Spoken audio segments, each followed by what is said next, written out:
Hi, and welcome to 3 Things in 3 Minutes. I'm Nersi. Today we are looking at Overboss. From Brotherwise games, it plays 1 to 4 players with an additional solo campaign and plays in 20 to 30 minutes. What it's about: Overboss is a tile-laying game set in the popular boss monster universe. Now, players are dungeon bosses and they each take turns drafting a combinations of tiles and tokens and placing them on their map.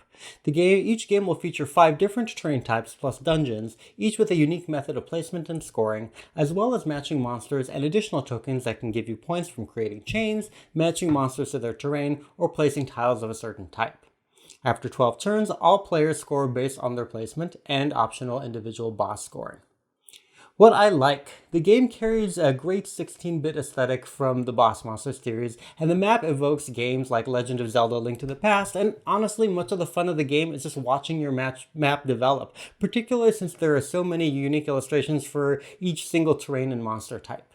The game also has a fair amount of variability to help with replayability, including randomizing 5 of the terrain types each game, 10 asymmetric bosses and their abilities, and the ability to add in command cards that let you make shapes to trigger abilities and attack your opponents.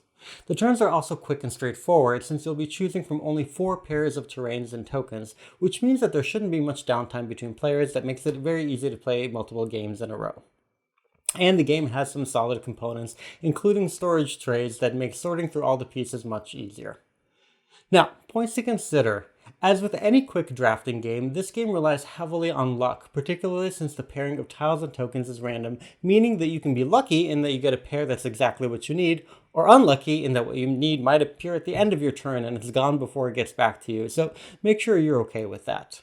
The game is also at its core a mostly solitary game, with the main interaction being primarily in the drafting and occasionally competing for the terrain types. Now, the optional command cards allow for some interaction, but they also make the game much meaner as they're focused on ruining your opponent's plans. And they also add a lot more complexity to an otherwise pretty straightforward game, since you have to track other people's boards in order to use them effectively, but luckily they're optional. And the game also has a lot of pieces between all of the tokens and tiles, so that the setup and teardown may actually end up taking a lot of your game time, and so that probably serves as an incentive to play a few games in a row. So in summary, it's a quick playing tile laying game that has a lot of variability for replayability, although it does often rely on a lucky draft.